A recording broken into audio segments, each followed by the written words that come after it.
هەر لەبارەی گرنگی گوتارەکەی ئەمڕۆی سەرۆک بارزانی لە دوایین کەرنەڤاڵی بانگەشەی هەڵبژاردننی پەرلەمانی کوردستان بۆ لیستی ١٩ پارتی دیموکراتی کوردستان گفتوگۆ دەکەم بەڕێز فەرحان جەوهەر شرۆڤەکاری سیاسی لە ستۆدیۆ ئامادەیەکە. فەرحان زۆر بەخێر بێت.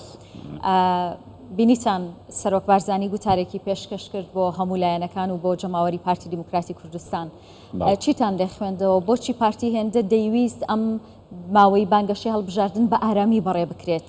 بەڕاستی پارتی پێمابی مەسئولیەتەکەی ئەوەیە هەر لە ڕۆژی ئەعلانکردنی بانگەشەکە لە 25 مانگەوە کە جەنابی سەرۆک خۆی داوای لە هەموو لایەنگر و کادر و دۆست و جەماوەری پارتی و کوردستانیش کرد کە بۆ سەرکەوتنی کوردستان بۆ ئێمە گرنگە، سەرکەوتنی ئەزمونونەکە گرنگە، مانەوەی ئەزمونونەکە گرنگە. ئەوەش دەخوازی لێمان کە بانگەشەیەکی ئارام بەڕێوە ببین و بانگەشەیەکی مەدەنیانە ئاستی شارستانیەتی ملەتی کوردستان بە هەمووی پیشان بدا کە بەڵێ ئێمە ئاستێکی باشمان تێپەڕاندووە، ئەتوانین ململانەیەکی ئارامی دیموکراتیانە بەڕێوە ببین و بۆ وەرگرتنی دەسەڵات. بۆیە هەر لەو چوارچێوەی ئەو ئامۆژگاریانەی جەنابیان لێ یەکەمین وتاری بانگەشەکەیدا و تا کۆتاییش کە ئەمڕۆ بوو تەبان هەر ئەوە پەیڕەوکرا و ئەمڕۆ جەنابیان تەبان سوپاسی دۆست و لایەنگر و ئەندام و کەوادری پارتی کرد، جەماوەرەکەی کرد کە بەڵێ پابەندی خۆیان بەو شێوازە لە بانگەشەی هەڵبژاردن دەربڕی. بۆیە ئەمڕۆ وتارەکە زۆر گرنگ بوو، کاریگەریەکی زۆر گەورەشی هەبوو و هەروەها هێڵە گشتی و تایبەتیەکانی داهاتووی حکومڕانیەتی کوردستانیشی بە شێوەیەکی زۆر ڕوون کردەوە لەگەڵ ئامانجە استراتیژی و تەکتیکیەکانی گەلی کوردستانیش بۆ دوا ڕۆژدا. بۆیە هەموو ئەم چوارچێوەیەکی لە خۆگر بوو جگە لە پێکەوەی و تەبایی و دەستی ئاشتی درێژکردن بۆ مەرحەلەی داهاتوش لەگەڵ هەموو لایەنەکان بە ڕەغمی ئەوەی کە لەم ماوەیەدا شتی ناخۆش بەرگوێی خەڵکی کوردستان کات بۆ هۆی نائارامی دڵ و دەرونیان، نائارامی لەسەر سایکۆلۆژیەتی کۆمەلگای کوردستانیشی دروست کرد. بەڵام لەگەڵ ئەوەشدا دوای ئەوەی کە پارتی دیموکراتی کوردستان لە 20 ئۆکتۆبەردا تەبان بە تەکید بە پاڵپشتی ئەو جەماوەری سەرکەوتنێکی گەورە بەدەستدێنێتن، دوا جاریشدا هەر ئەبیتەوە ئەرک و مەسئولیەتی پارتی کە بەڵێ دووبارە دەستی ئاشتی بۆ هەموو لایەک درێژە کاتەوە. باشە کاک فەرحان، ینی هەروەگەم ڕۆژ سەرۆک بارزانی وتی کە زۆر سنوورشکێنی کرا، زۆر زمانی زەبر بەکار هات لە لایەندایەنەکانی دیکەوە لە کاتێکدا کە ینی کۆمەلگای نێودەوڵەتی چاوی لەم هەڵبژاردنەی هەرێمی کوردستانە بەهۆی پێگەی هەرێمی کوردستانەوە.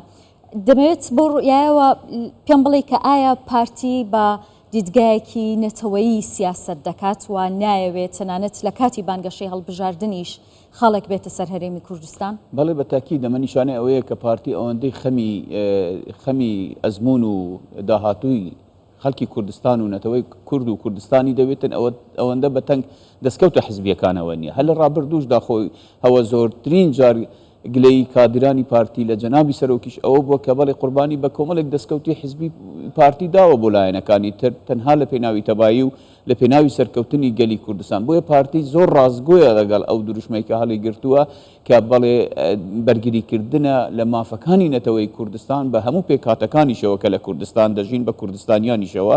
ئەمە زۆر ڕازگۆیەتی و پابندی پارتی نیشان دەدا بەو دروشمانێک کە ئەعلانی دەکا، بەو دروشمانێک کە ئیدعای بۆ دەکا. مانای وێ ئەوانە هەر دروشم نینە لای پارتی، بەڵکو قوڵایەکی استراتیژی گرنگیان هەیە کە پارتی پابند دەکاتن بەو مەسئولیەتەوە کە وها پابند بێتن بەرامبەر بە دروشمەکانی خۆی بەرامبەر بە گەلی کوردستانەوە. بە تەکید ئەمە استراتیژیەتی پارتیە بۆ هەوڵەکانی پارتیش هەر بۆ ئەوەیە بۆیە زۆر خەمی دەستکەوتی حزبی نییە تا خەمە گەورەکەی بە ئەستۆوە گرتووە. باشە سەرۆک بارزانی گوتی کە کۆتایی بە هاوپەیمانی تیرۆر و مادەی هۆشبەر دەهێنین.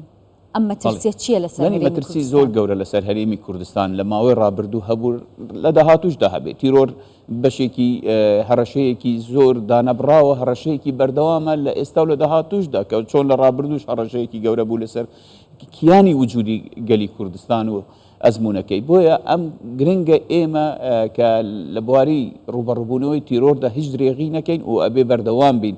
بە هەمان شێوە تیرۆر و مەسەلەی مادەی هۆشبەر دوو شتێکی پەیوەستن پێکەوە، هەمیشە ڕەبتێکیان پێکەوە هەیە.